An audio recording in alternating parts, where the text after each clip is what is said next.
नमस्कार दोस्तों, स्वागत है आपका आज की बड़ी खबर में। आज तारीख है 20 अक्टूबर 2025, दिन सोमवार।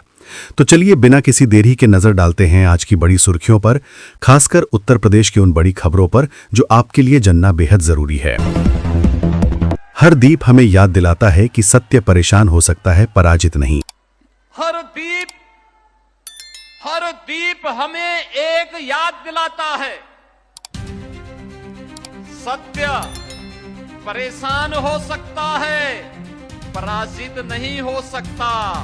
सत्य की नियति होती है विजयी होने की, और विजयी होने की उस नियति के साथ सनातन धर्म 500 वर्षों तक लगातार संघर्ष करता रहा, और उस संघर्ष की परिणति है आज अयोध्या में।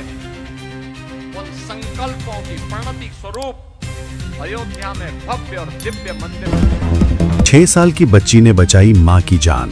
मिर्जापुर में घरेलू विवाद के बाद मां ने जहर खा लिया था। 6 साल की बेटी शिवानी ने तुरंत 1090 पर फोन कर कहा, एम्बुलेंस भेजो।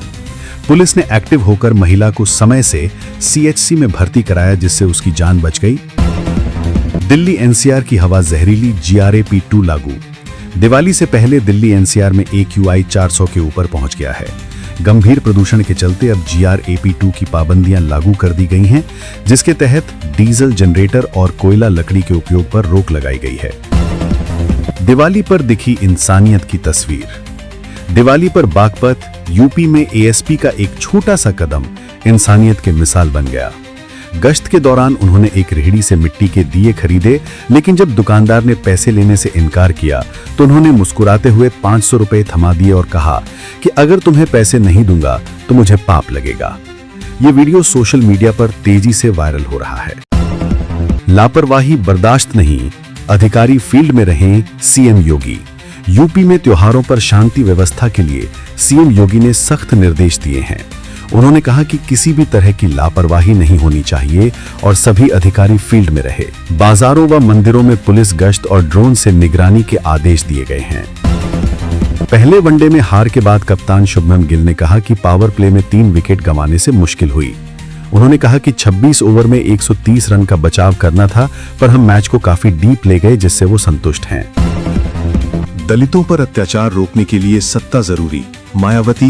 BSP चीफ मायावती ने समीक्षा बैठक में कहा कि दलितों के साथ अन्याय रोकने और बहुजन समाज का कल्याण करने के लिए सत्ता की चाबी हासिल करना बेहद जरूरी है। उन्होंने इसके लिए दूसरे राज्यों को भी अनुसरण करने की अपील की। टिकट नहीं मिला तो जान दे देंगे, RJD नेता का ड्रामा।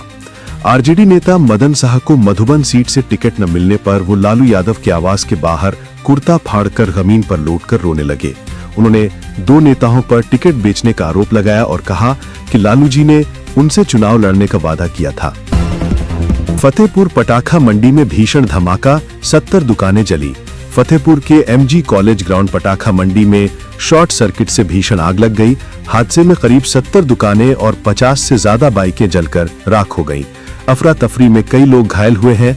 पुलिस और प्रशासन की टीम मौके पर है। वृंदावन के श्री बांके बिहारी मंदिर का 54 साल बाद खजाना खोले जाने पर यूपी में दिवाली पर निर्बाध बिजली। निजीकरण का विरोध कर रहे विद्युत कर्मचारियों ने उपभोक्ताओं के हित में बड़ा फैसला लिया है। उन्होंने दीपावली से भाई दूज तक कोई आंदोलन न करने का ऐलान किया है, जिससे इस दौरान उपभोक्ताओं को निर्बाध बिजली मिलेगी। दुनिया ने मानी भारत की ताकत। राजनाथ सिंह। लखनऊ से ब्रह्मोस मिसाइल की पहली खेप रवाना करते हुए राजनाथ सिंह ने कहा कि दुनिया ने अब भारत की ताकत को माना है। बढ़ती प्रतिस्पर्धा के बीच ज़ेप्टो ने लागत में कटौती करने के लिए सितंबर में लगभग 300 कर्मचारियों की छंटनी की है। इस साल की शुरुआत से अब तक कंपनी कुल 1000 कर्मचारियों को नौकरी से निकाल चुकी है, जिनमें ज्यादातर कस्टमर केयर टीम से थे। 38 साल बाद दास अंकल की आखिरी घंटी। बेंगलुरु के बिशप कॉटन स्कूल में 38 साल तक घंटी बजाने वाले दास अंकल ने भावुक विदाई ली। दशकों से वो स्कूल की धड़कन रहे। उनके घंटी बजाने के अंतिम वीडियो को सोशल मीडिया पर खूब पसंद किया जा रहा है। सस्ती चीजें दिवाली बाद भी मिलेंगी। वित्त मंत्री निर्मला सीतारमण ने कहा है कि GST कटौती का असर त्योहारी सीजन के बाद भी जारी रहेगा। शख्स ने एक साथ की 2 बेस्ट फ्रेंड से शादी। कर्नाटक के चित्रदुर्ग में एक शख्स ने एक ही मंडप पर 2 बेस्ट फ्रेंड से शादी कर ली। तीनों परिवार भी शामिल थे। एससी ने यूपी में धर्म परिवर्तन की कई एफआईआर की रद्द। सुप्रीम कोर्ट ने यूपी के फतेहपुर में सामूहिक धर्मांतरण के कथित मामले में दर्ज कई एफआईआर को रद्द कर दिया है। कोर्ट ने कहा कि आपराधिक कानून निर्दोष नागरिकों को परेशान करने का साधन नहीं हो सकता। भारत में दिवाली बोनस की शुरुआत। भारत में दिवाली बोनस की परंपरा 1940 में ब्रिटिश शासन में शुरू हुई। कर्मचारियों के विरोध के बाद सरकार ने राहत के रूप में बोनस दिया। 1965 में बोनस एक्ट पास हुआ जिससे ये कानूनी बना। अब सरकारी कर्मचारियों को 30 दिन की सैलरी के बराबर बोनस मिलता है। हरिओम हत्याकांड, 16 आरोपी गिरफ्तार। रायबरेली में दलित व्यक्ति हरिओम वाल्मीकि की पीट-पीटकर हत्या के मामले में पुलिस ने 2 और आरोपियों को गिरफ्तार किया है। अब तक इस मामले में कुल 16 लोगों की गिरफ्तारी हो चुकी है। हरिओम के परिजनों से मिलने गए कांग्रेस प्रतिनिधिमंडल को पुलिस ने रोका। हरिओम वाल्मीकि के परिजनों से मिलने फतेहपुर पहुंचे कांग्रेस के प्रतिनिधिमंडल को पुलिस ने रोक दिया है।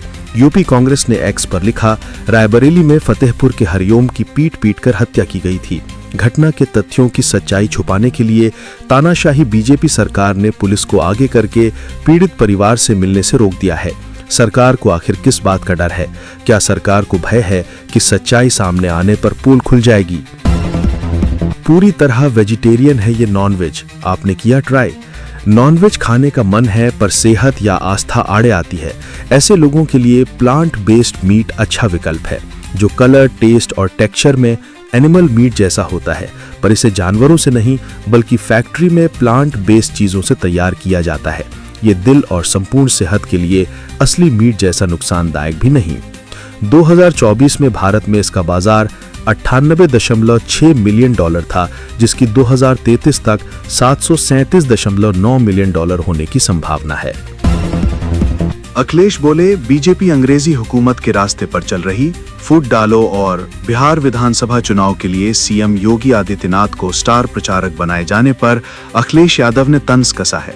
अखिलेश ने कहा, मुख्यमंत्री जी, बिहार चुनाव में स्टार प्रचारक नहीं स्टार विभाजक बनकर गए हैं। बीजेपी जब से सत्ता में आई है हर स्तर पर भेदभाव हो रहा है। बीजेपी बहुत बड़ी जातिवादी पार्टी है। बीजेपी का एनडीए नेगेटिव गठबंधन है। वे अंग्रेजी हुकूमत की नीति फूट डालो और शासन करो के रास्ते पर चल रहे हैं। कार में छोड़ देते हैं कीमती सामान, तो देखें ये वीडियो। अक्सर लोग कार पार्क करते समय अपना फोन, पर्स और हैंडबैग वहीं छोड़ देते हैं। उन्हें लगता है कि कार लॉक है तो डर कैसा। ये वीडियो आपकी ये सोच बदल देगा। हरियाणा के फरीदाबाद में एक बदमाश ने एक कंपनी के बाहर खड़ी कार का शीशा तोड़कर 12 लाख रुपयों से भरा बैग चुरा लिया। ये वीडियो सोशल मीडिया पर वायरल हो रहा है। इसे उन दोस्तों के साथ शेयर करें जो अपनी कार में कीमती सामान छोड़ने की लापरवाही करते हैं।